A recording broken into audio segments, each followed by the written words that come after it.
Hello, everyone. Hello, welcome. It's great to have you here joining Election Reformers Network for what I'm sure is going to be a really interesting discussion on a pretty critical topic these days. We'll be talking about when checks and balances break down and how to hold power accountable. I'm Kevin Johnson. I'm the Executive Director of Election Reformers Network. I'm going to be joined today by two of my star colleagues, Heather Ballas, our VP of Programs, and Michael Parsons, excuse me, our senior counsel. I do really know him very well. I just, getting started here. So I want to say a couple of words about what I'm just making sure everyone is in. And it looks like we're doing well on that front. Heather, why don't you go ahead to the agenda slide, please? Great. I'm just going to say, sorry, to the About Us slide. Sorry.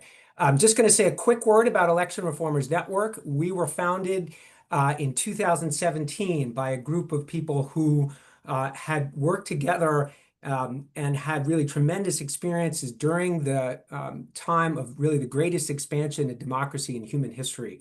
Election Reformers Network was founded by folks from the Carter Center and National Democratic Institute. In the picture here, you can see me, a young me doing some election observing. And that experience, I think, really gave us a passionate understanding and a passionate commitment to how important American democracy is for the world and how important it is for American democracy that we learn from the world and that we look at some of the ways that other democracies have advanced us and put in systems that we can adopt and use. And that helps support the mission that's stated here. We are all about the danger of polarization, which is growing, and we're about new reforms, new ideas that can help protect elections against abuse of power. And we'll be talking about that theme in this meeting today. And you see here also the great team of Election Reformers Network. I see we have a great audience here, many old ERN friends, some new ERN friends, a lot of people who know this topic well. Folks who are newer to ERN, please feel free, if you're curious about learning more about us, reach out. I'll put my email in the chat in just a second. You can get in touch with me after the event if you want to learn more, or if you have questions that didn't get answered. We would love to engage with you. So here's our agenda for today. As I mentioned, we really focus on protecting elections against abuse of power. And so that's an area where our problems have really been increasing. So we're going to review what's going on in that space. We want to look at some of the constitutional background to our system of checks and balances, how that system is supposed to work, why it often doesn't, and what are some things Americans have done about that. And then we want to talk of really the core of the discussion are these new ideas that we're advancing in the critical area of election governance. And then we'll go to some Q&A and discussions and free you up at 3 o'clock. And Heather, with that, I think I'm going to hand off the deck to you. That's great. Thank you. So I'm Heather Ballas, and I'm the Vice President of Programs for the Election Reformers Network, and I'm really honored to work with this team.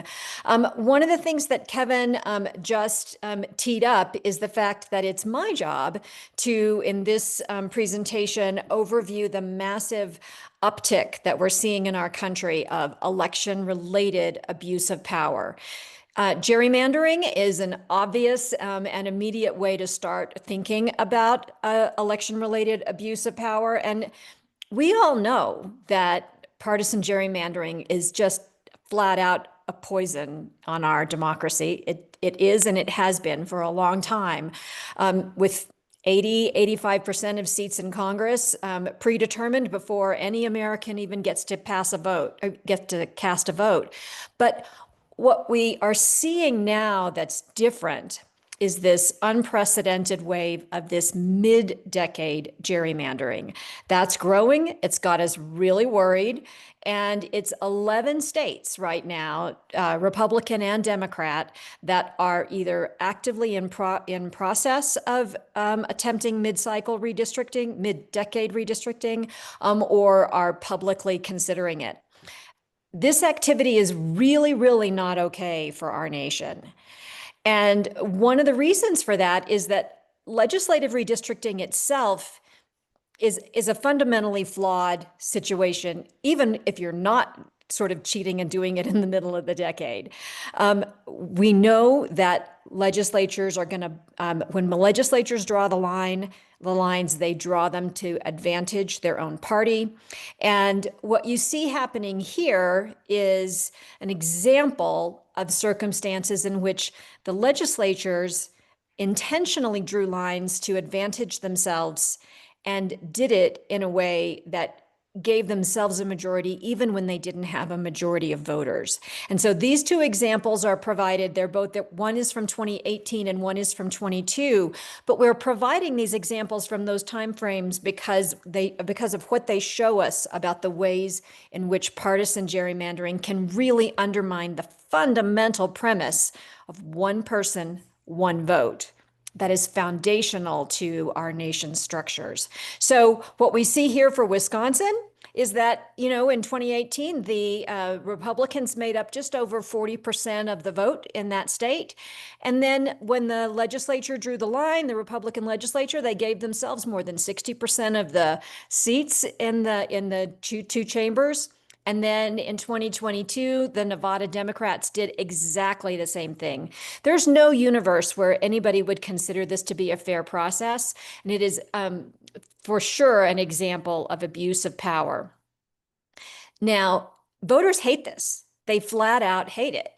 And so what we see is this example in Ohio, where the voters stepped up and said, hey, we just really don't want to deal with the gerrymandering anymore. We want it done not by politicians. We want it done by people. And so a group of voters got together. They got a ballot measure drafted and ready for the citizens to consider. And they found their system, their process spectacularly undermined by a different kind of abuse of power, which is their election official, their chief election official, Secretary of State Frank LaRose, developed misleading ballot language claiming that the Independent Redistricting Commission would be, quote, required to gerrymander. Now, think about that for a minute. You've got voters that are saying, we don't want any more, we don't want gerrymandering in our state, and we're willing to get the signatures to get this on the ballot. And then a partisan election official undermines their work by creating this misleading ballot language. That misleading language created extreme voter confusion and is likely the cause that this measure failed, even though it was polling with a vast majority of Ohioan voters wanting an independent redistricting commission. This example points to two different things that we need to think about there. First of all, yes, it's an illustration of the fact that voters don't want any more gerrymandering in our country, but more fundamentally, it points to the reality that when we have the states that have citizen ballot measures find those that very structure, which was intended to be a check on the power of the elected politician, those structures are being undermined by partisan behavior that is intended to mitigate or flat out refuse voters the opportunity to use their legally established right to the measures. And whether that's a deceptive ballot language, as I mentioned in the LaRose example, or repealing measures that have been passed by a majority of voters, as happened in Utah, or circumstances in which people have inflated the FIR, the fiscal impact report, the how much it's going to cost. They create false numbers on that in example after example after example across the country. So regardless of the circumstance, this particular abuse of power is often overlooked. It's problematic in state after state, and ERN is proud to have published what is possibly the most definitive collection of examples and potential solutions to this problem, which is linked on this slide. The report Partisan Control of Ballot Measures will be available to you as soon as this webinar is over and we send you this PowerPoint deck. So I just want to flag for you that link is there. There's two more abuses of power related to elections that I want to talk about for just a minute. And the next one here is abuse of power as it relates to certification. And so in my home state of New Mexico, we made headlines in exactly the wrong way when the Otero County Commission in 2022 decided that they simply didn't want to certify the results. And fortunately, and they didn't, and their decision to not certify wasn't predicated on any errors in terms of the legitimacy of the vote count. It was tied to essentially making a partisan statement. Now, fortunately, in my state, the Supreme Court stepped in and told the commissioners of Otero County that they had no choice but to follow the law and certify. But that particular example is one that points to the reality that in all 50 states, the United States does something completely random that other nations don't do, which is we have partisans certifying the results, partisan elected boards or commissions certifying the results of their elections.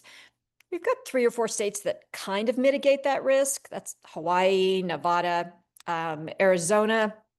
But it's still highly problematic in terms of this structure. And so in 22 and 2020, we had more than 30 instances of people doing what Commissioner Griffin in New Mexico tried to do, which was disrupt a legal election and undermine the certification of a legitimate vote count. Unacceptable by any measure.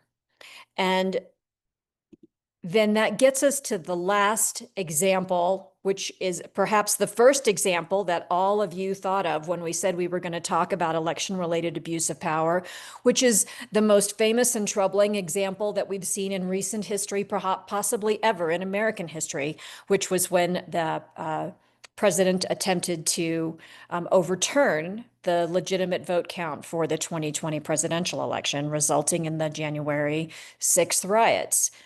All of that together are a handful of examples that set the stage for what my colleagues are going to talk about in the rest of this webinar. Each of these problems that I just now showed you have concrete, practical, structural, legal solutions that can be addressed in our country. We're not just forever stuck with people misbehaving and us being angry about it. We, in fact, can solve it. And the reason that we need to solve it is because many of the examples I just provided are rooted in dilemmas with the checks and balances that are written into our Constitution and some of the weaknesses of that very structure, which was well intended, well thought out, but sometimes hasn't come to implementation in the way that we would have hoped. And so my colleague Mike Parsons is going to talk with you about that. And with that, Mike, I'm going to give you the floor and let you talk about constitutional checks and balances. Thank you so much, Heather. Hi, everyone. Mike Parsons, Senior Counsel for ERN.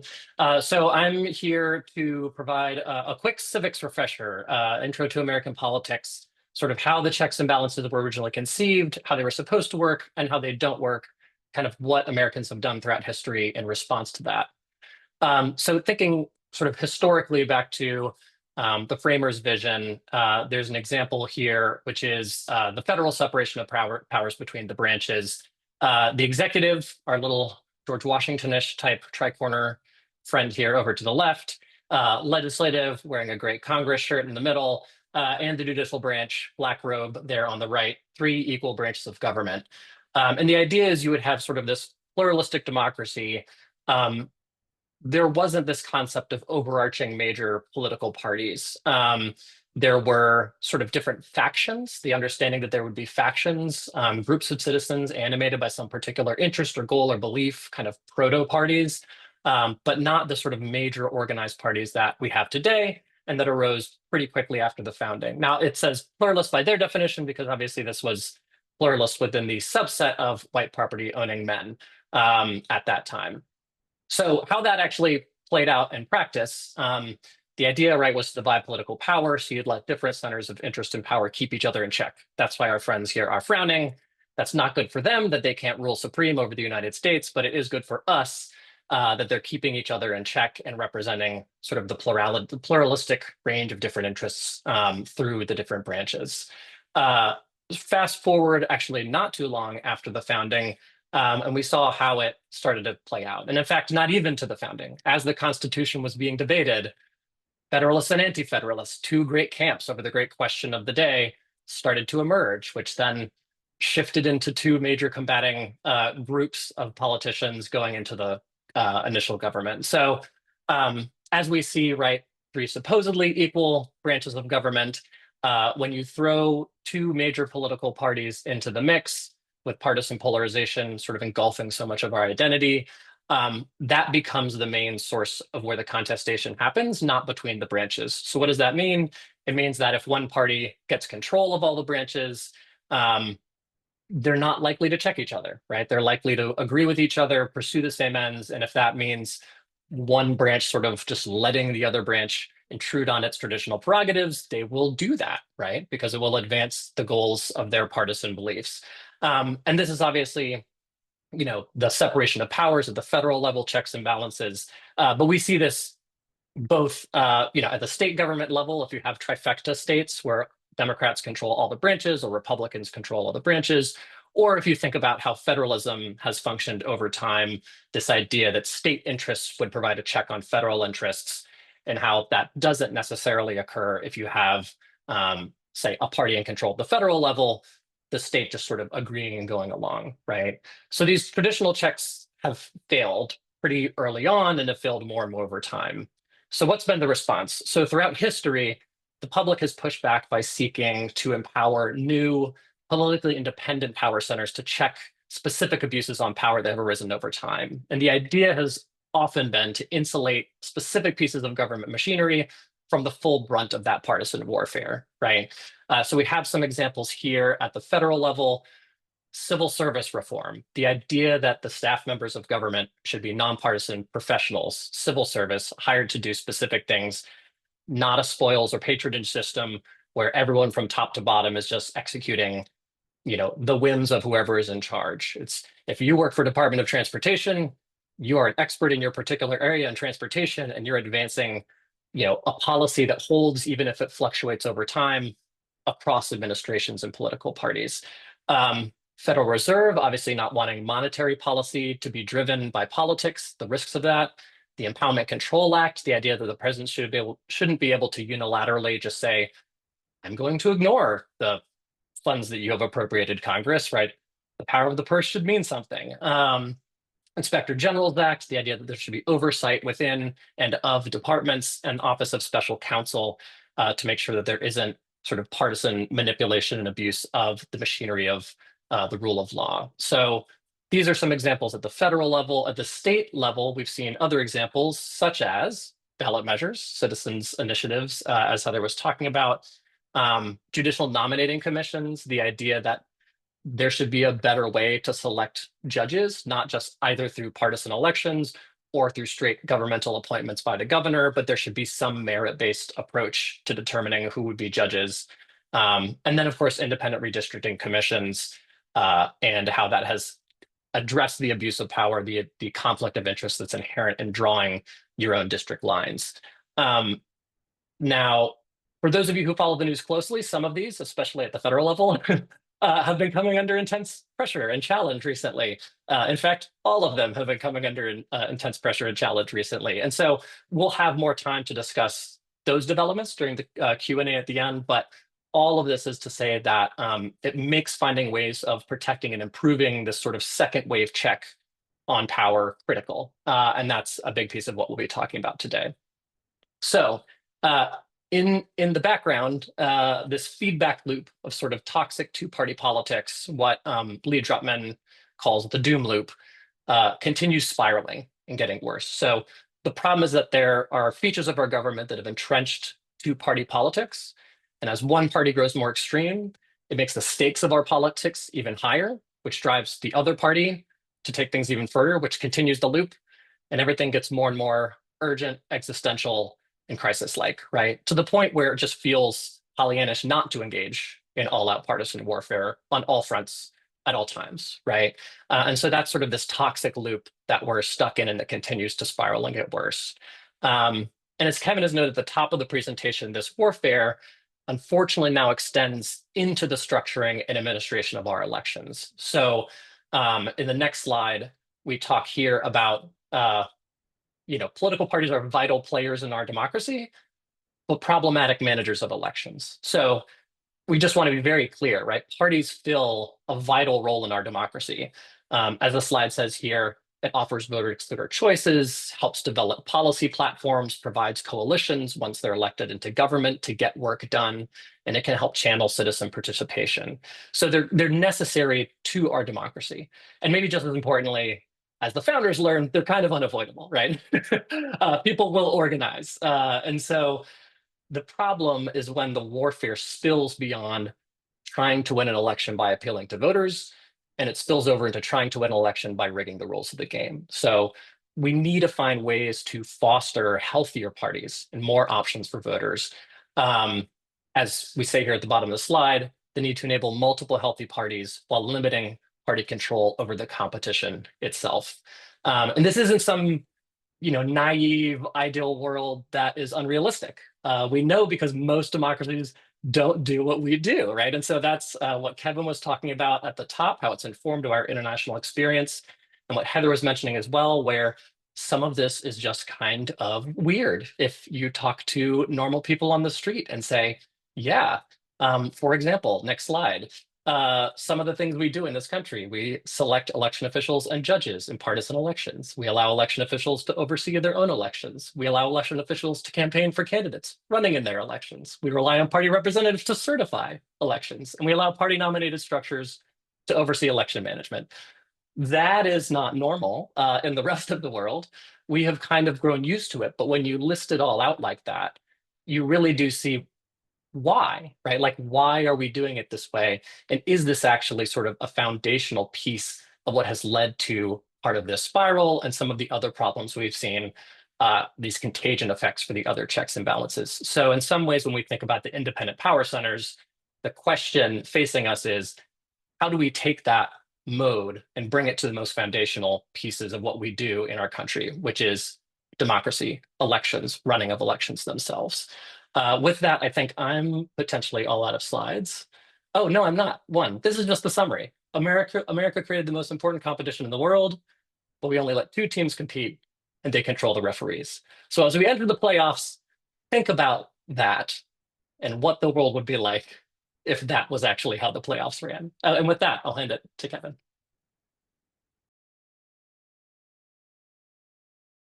I was going to say thank you, Mike. And as a Red Sox fan, I really want, our side to control the referees when the playoffs start tonight. But, we don't want that in our democracy. But I'm going to exactly take what Heather and Mike have teed up and talk about specific plans that we've been working on and ideas and reforms we've been developing at Election Reformers Network to leverage this understanding that we need independent entities that are separate from the political process to control the key elements of election governance that are so fundamental. And if Heather, you advance the next slide, I will give an overview look at that. We use this term election governance, different from election administration, which might refer more to the frontline workers. Election governance is the supervision, the people in charge, like secretaries of state, election boards, and it's also key processes like redistricting, like ballot measure management. We've been working in all these areas because they all share similar characteristics, and certain ideas can work across all of them. And we've got links here to the models that we have developed, the alternative approaches we have developed in each of these areas to figuring out a better, less politically vulnerable way to organize these entities. And then I'll go through a couple of them specifically quickly because we want to get to questions soon. Guardrail number one, this touches on the area that Heather talked about, which is ballot measure protection. Although it's only about 26 states that allow ballot measures of one kind or another, The manipulation that has happened in those states has been really significant, and it really had an impact beyond those boundaries because it's held back reforms and the launching of reforms that the country as a whole really needs. We need reform to start from ballot measure states and then spread as other states see the value of it. And that's what makes these instances like Heather described in Ohio, where one Secretary of State puts that thumb on the scale and stops a citizen movement that would really have helped the state. And so we see groups, these are our friends from Missouri, the Respect Missouri Voters Coalition that's organizing a ballot measure to fix the ballot measures, doing all these things that are summarized on the left here. Heather, next slide. So guardrail number 2 is a topic we've already talked about. It's central, it's redistricting, and how do we make it fair for everyone nationwide?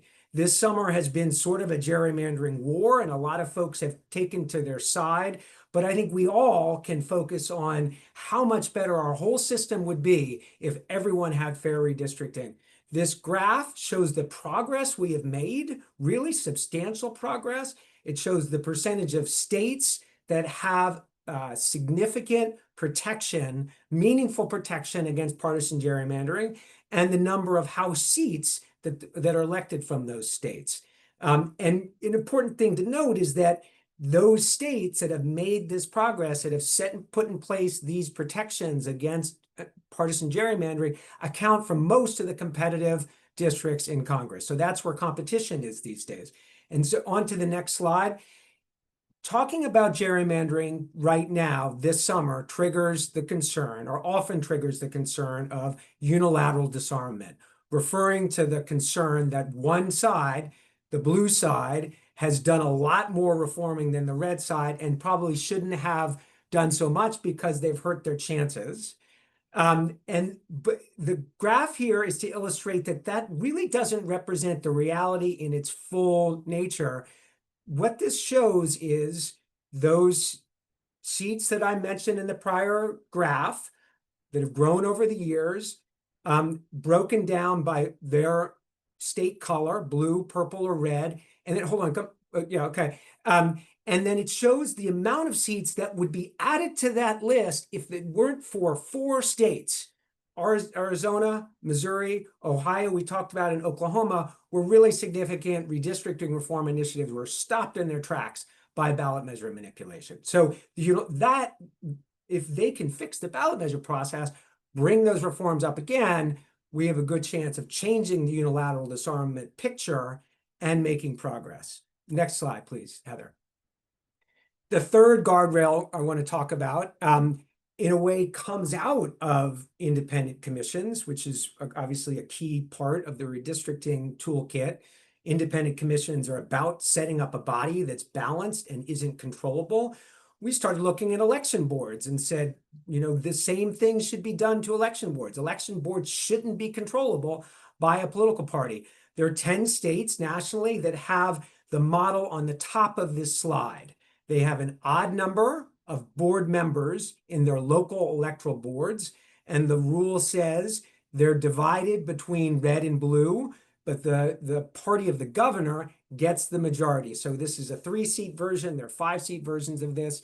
In this diagram on the top, like, for example, in Virginia now has 2 Republicans and 1 Democrat in all 133 of their local electoral boards.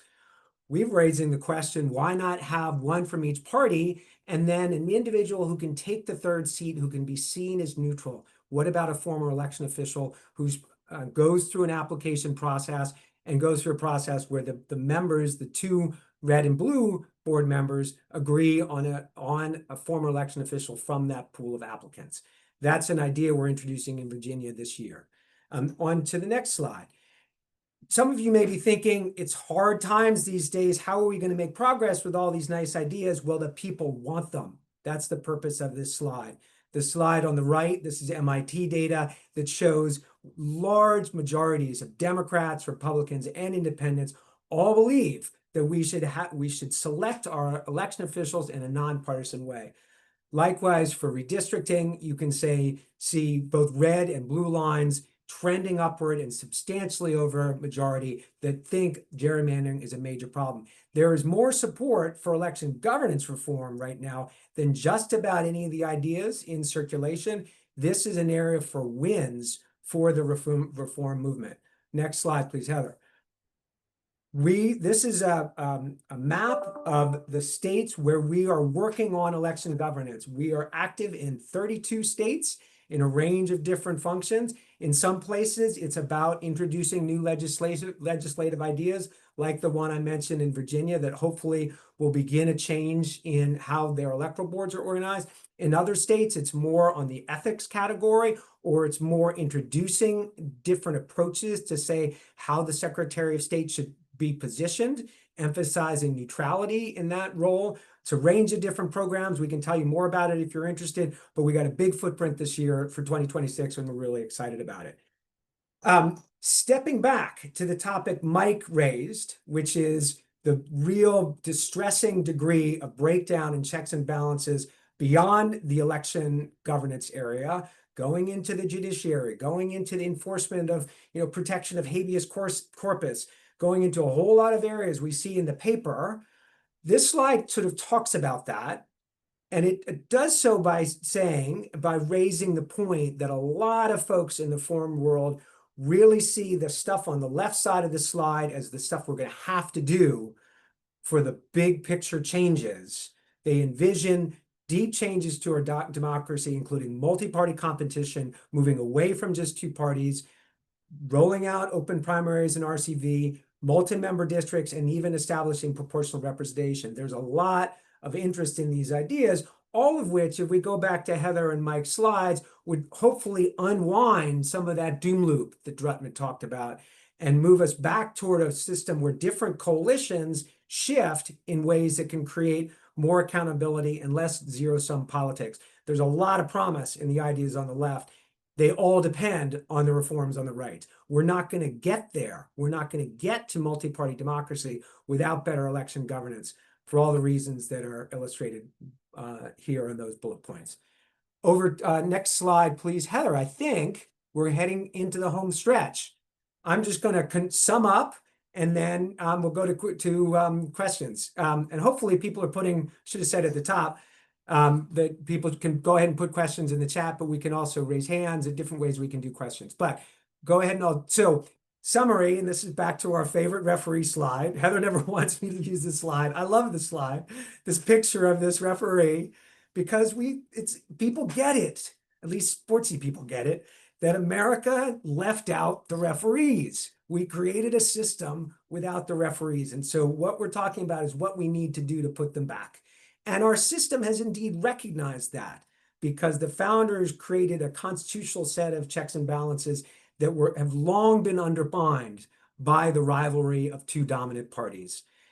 Smart Americans, good lawmakers from the progressive era, from the civil rights era, from the post-Watergate era, came up with what you might call Civics 2.0, the next version of checks and balances, which is independent entities that can curb abuse of power of the kind that Mike went through. What we need to do now is apply that same thinking, independent entities, to election governance, so we can stop election governance related abuses and enable all the other reforms we just talked about. Last slide. Oh, shoot, hold on. Oh, yeah, no, this is good. We can do the slide. It's not out of order. My mistake. Second to last slide. There's a bunch of ways you can help if you're interested. Tell your friends about what we're doing. And in particular, if this idea of election governance reform interests you, elevate it. It doesn't get the same attention that a lot of the more structural reforms that I talked about on that prior slide. It really needs to, because as I pointed out, it's fundamental. Connect with us. I'm going to finish doing this. Sorry, Heather. Keep connected with ERN. If you're not signed up, please do follow us. We'll be more and more engaged with state-specific campaigns that we can connect you to, and we need your help. We need your support, financial and otherwise. Help us if you can. Encourage friends and others to support ERN. And then I'm looking for there's the last slide I wanted to end on. So we've all heard a lot of discussions about how democracies die. That's not how we think about it. We think we should focus on how ours will innovate. And with that, I want to hear from you all, raise questions. And let's see if we have hands, or I'm going to close this out so I can see chat questions. And I'm also thinking that as a very tee up, as people are thinking of these questions, I'm seeing in my windows here a real expert on the issue of balance of powers because he lives it every day. Glenn Nye, former congressman from Virginia and president of the Center for the Study of Congress and the Presidency. You're living that balance. Glenn, can you start us off with either reactions to the presentation, comments, questions, as other people are thinking of questions? Over to you, if you don't mind. Sure, no problem. Thanks, Kevin, for calling on me. I appreciate the presentation. I looked at your slides with great interest. I would love to have a copy, and that would help me with some conversations I'm having. So you guys have done some really good work organizing some of the things that Kevin, that you and I and others have been kind of talking through. But so thank you for organizing. I do think this notion of focusing the thought process around the refereeing of the administration of the elections is important. I do think, especially, well, I do think that this idea that elections being under partisan management have created a system that is optimized for partisan gain at the expense of the original design. So you laid that out in your slide where you had the original intent of the founders and then like how it really works. My only suggestion to you is connect some of the messaging to function. And what I mean by that is we're having the perfect example of that today on Capitol Hill, which is yet again, after 28 years in a row, failure to get a complete budget process done before the clock times out on midnight on September 30th. It's always the same time every year. They know how many days they have. And yet, because of our electoral system being optimized for partisan advantage versus function, we have to go through the same drama, and it's just going to get worse and worse. And so I do think like taking advantage of opportunities to remind people that the optimization of the system by partisan referees for partisan gain is not only not fair and doesn't fit the founders' design, but it destroys the function. So you can't get things done. And I think that's what a lot of people clue on and really respond well to is that what does it mean to me? This is why this happens. It is directly connected with the fact that we've allowed the system to become so partisanized. Referees not being members of the competing teams is, I think, a powerful imagery, but tying it back to function. I will say that just as an anecdote, today I was at a lunch that featured Chris Sununu, and it's off the record, so please don't use this quote in anything public. But I asked him what he thought we could do to improve the division and the shutdowns and the fact that our system is not optimized for function. And he voluntarily came to the gerrymandering question as the best example of what the dysfunction that has been created by our allowing the system. We're supposed to curate our democracy. Our founders left it to us to update it as we went.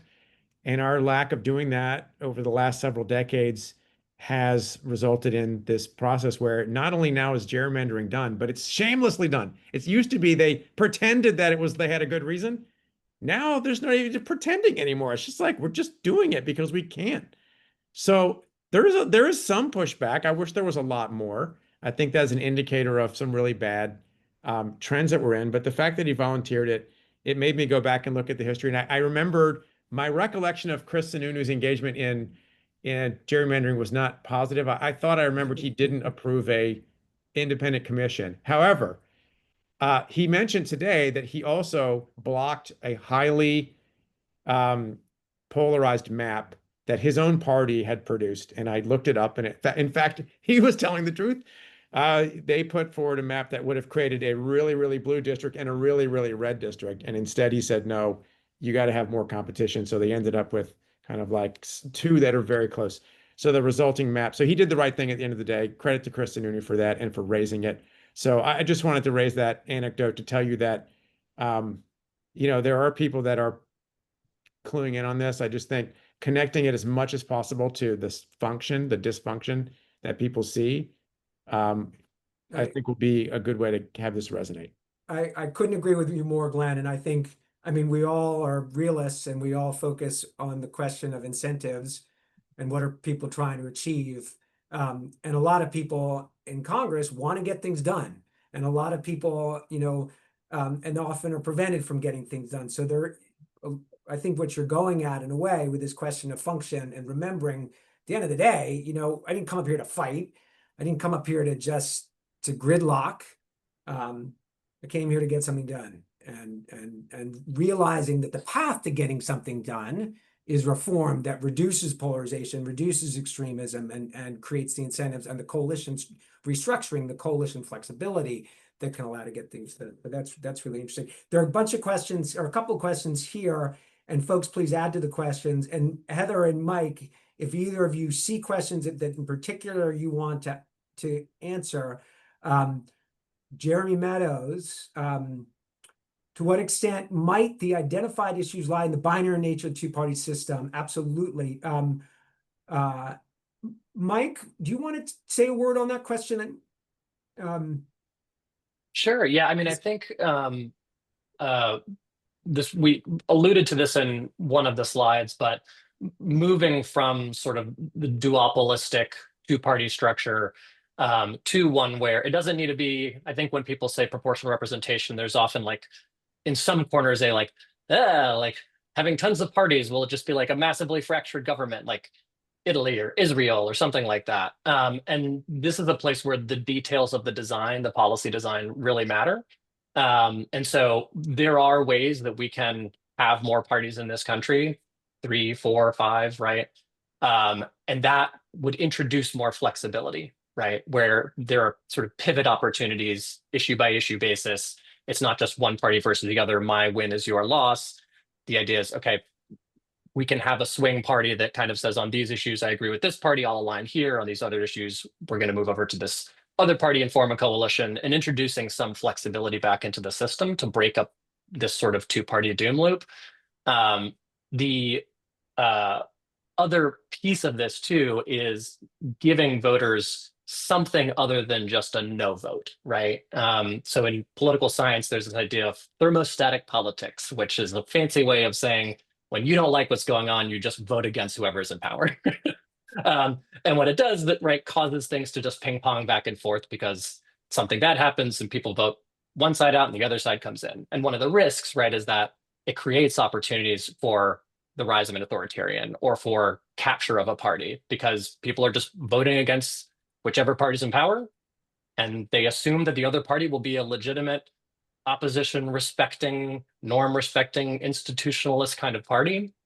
And that's not always the case, right? And so having a third choice or a fourth choice to say, I don't like the party that's in power, so I'm going to throw my vote to this other party, and I have an option of what that other party is, giving options to voters so you don't have this risk of capture, all of which are ways to have interventions at the state level bubble up to major reform at the federal level. And to the point we talked about earlier, where there's these independent power centers passed by federal law that are under attack right now, right? One of the ways you can shore those up is to improve this kind of flexibility at the federal level where there's opportunities for pushback from two parties against one or the other two parties against one whenever one steps too far out of line and gets too far out of the norm. So those are ways that introducing more competition and more parties could be helpful in that sense. But our current system really, really incentivizes the creation of two parties. So you'd have to do some policy work. And to our point, most of those policy changes are going to start through a ballot measure process, at least initially. And so if the ballot measure process is corrupt and manipulable by the two parties, that's its own block, right? And that's where we really need an intervention point to open things up, create more opportunities to experiment in the states, and create that flexibility and that trickle up of reform to the federal level. Thank you, Mike. Heather, could you take Lori Cooper's question about I sure can. Ethics? Yeah, thanks. So Lori is asking what in ERN's portfolio focuses on ethics, and particularly ethics in with election officials. And we're doing a lot of work in that space, and we want to raise it to your attention because one, we're all going to go to the ballot box and, well, not all of us, but most of us, and elect our election officials. Now, as Mike, Kevin, and I all three said, America is weird when we say that we should be electing election officials. We're the only ones that do that. But while we're still doing it, we fundamentally need to understand that when you go to the ballot box, the idea of I'm going to pick the best county clerk or I want to pick the best secretary of state isn't what's their position on healthcare or education or reproductive rights. The question to be asking those people is, what are your ethical positions as it relates to impartiality in advancing accuracy in an election count? And so one of the things we're doing for ethics work is preparing an ethics-based survey that will go to every candidate for Secretary of State in the 23 states that are electing that post in the 2026 election. And then we'll be publishing their answers to that so that voters have really solid information to take to the polls. The other thing that we're doing on the election front is providing a detailed ethics-driven, discussion-based training for local election officials. And what we find across the country is that election officials tend to think of ethics equals compliance. And they're trained carefully by lawyers who teach them how to be legally compliant, but not necessarily to take it a step further and say, what's going to help my constituents, regardless of whether they're in my party, have trust that I'm defending them. I'm defending their votes. That's some of the ethical work that we're talking about. To the enforcement measures that are in Laurie's question, I'm going to say that right now we have zero capacity to enforce voluntary ethics, and that points to the opportunity to change laws as it relates to things like whether it's legal or illegal to fundraise if you're an election official overseeing a particular candidate, or to endorse a candidate in a race that you're overseeing. So there's opportunities to create those enforcement measures. In most cases, they don't exist yet in this country. Kevin, anything else you'd add on that? No, I think that's terrific. Thank you very much for that question, Lori. I'm going to take Bob Hornsby, my friend Bob Hornsby's question about rumblings. One rumbling he mentions is that the current administration is laying groundwork to delay the midterms in 2026. We did hold elections in 1882 and 1884 as a country at war. And I think the scenario of us not holding an election on schedule 2026, 2028 is very, very thin. So that would be my answer on that one. Robert's giving me a thumbs up on that. Thank you. And then the second one is an interesting question. There's concern about the extent to which the focus on gerrymandering is giving Republicans sort of a potentially insurmountable advantage, that it would be hard even with a significant amount of votes to elect a Democratic majority.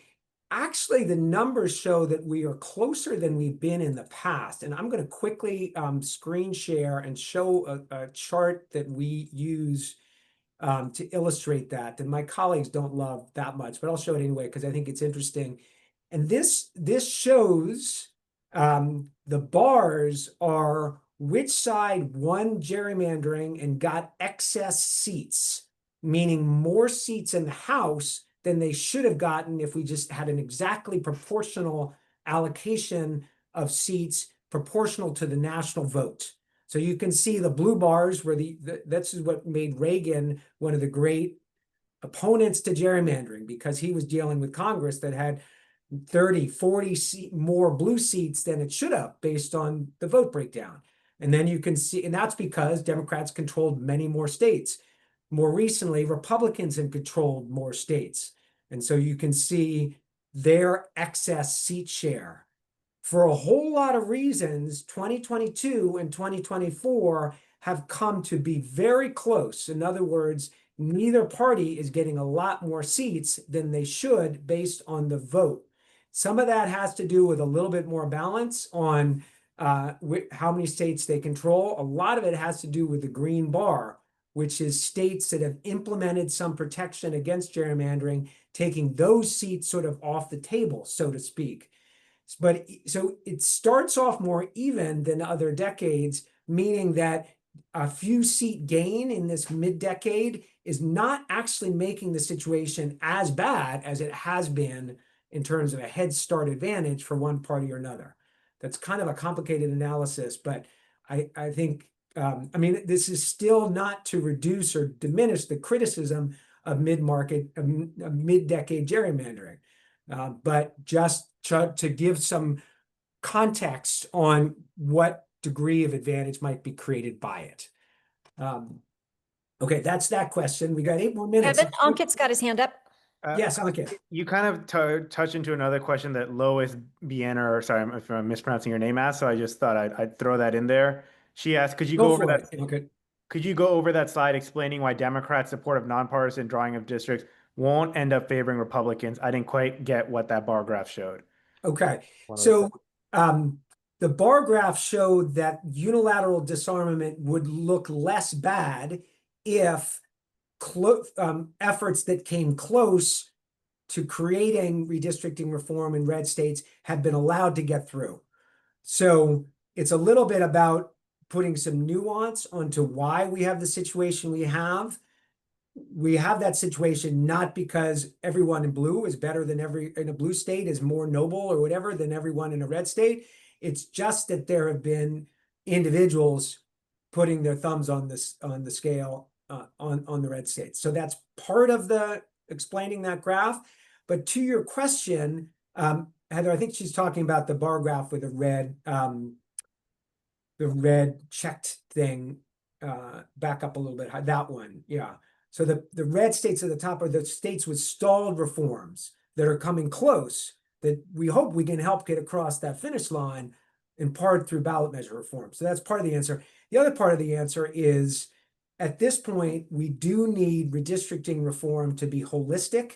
It needs to be about long-term fairness for everyone. It needs to be balanced. So right now, an individual blue state on its own adopting a new redistricting commission is not the best holistic move. What we should do instead is have state agreements, and Mike Parsons has been designing one that would mean that that blue states commission wouldn't come into play until other red states joined as well, or other states had other kinds of reforms, or until we had federal solution. There are laws that have been introduced that would set a base standard for all states, and a federal standard would go a long way to fixing this. So we're looking at multi-state agreements that can allow each state to plan moves in a way that doesn't do what Lois is talking about in terms of a step that favors the other side in her question.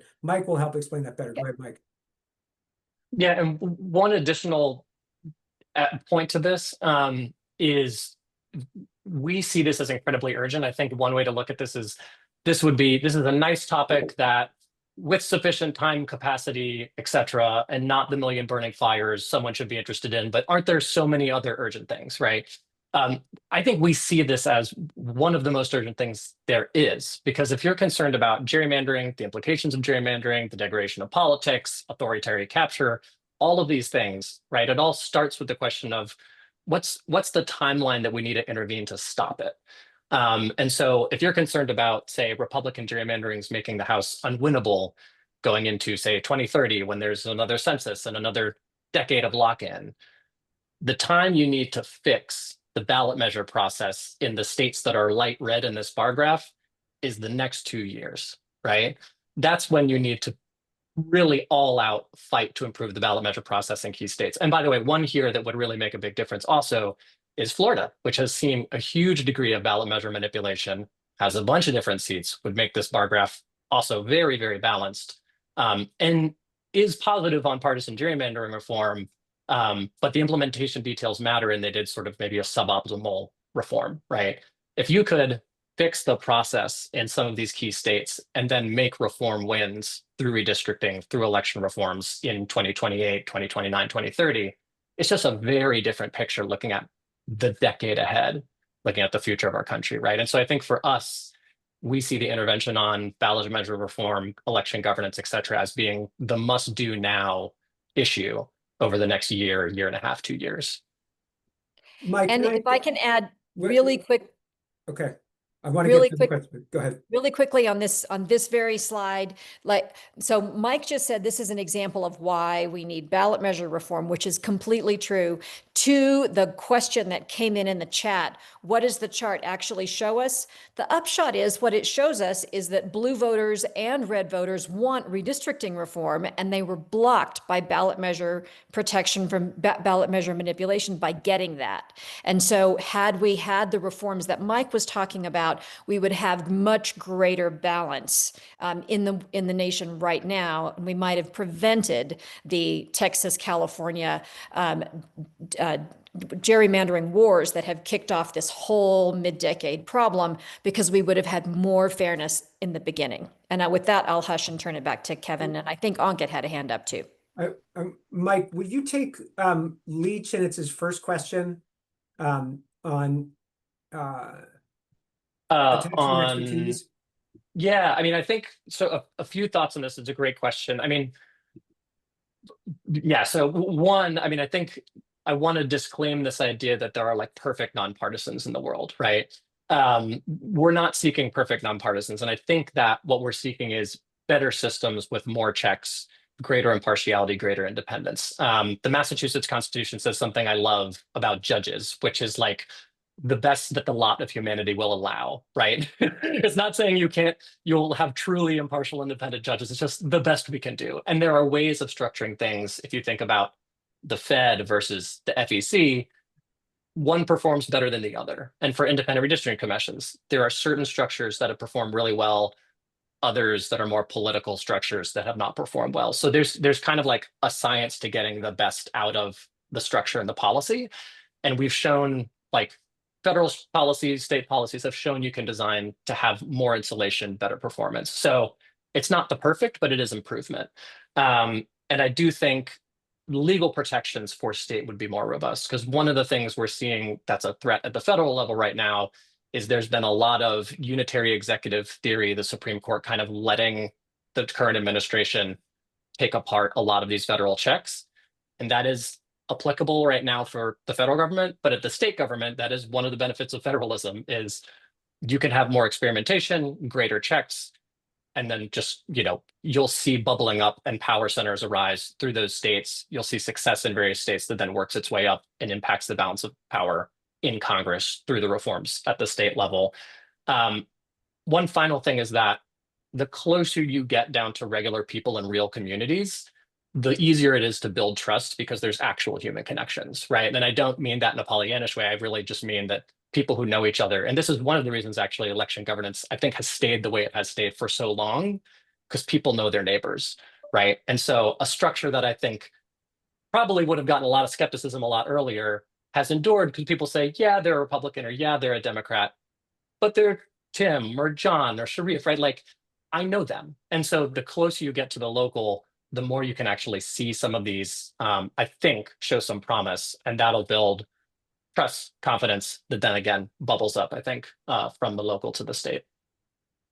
Thank you, Mike. And I'm sorry not to get to all the questions. It's come up on 3. So we're putting back up on the screen here these great ideas about how you can help, and you can connect more to us, learn more about us at electionreformers.org. There you can also sign up for our information, newsletters, and whatnot if you haven't done that already, and you can click to support us. My email is in the chat. It's kjohnson@electionreformers.org. I'd love to hear from folks, and we'll be doing more of these. Would love feedback, and looking forward to seeing you guys on the road ahead.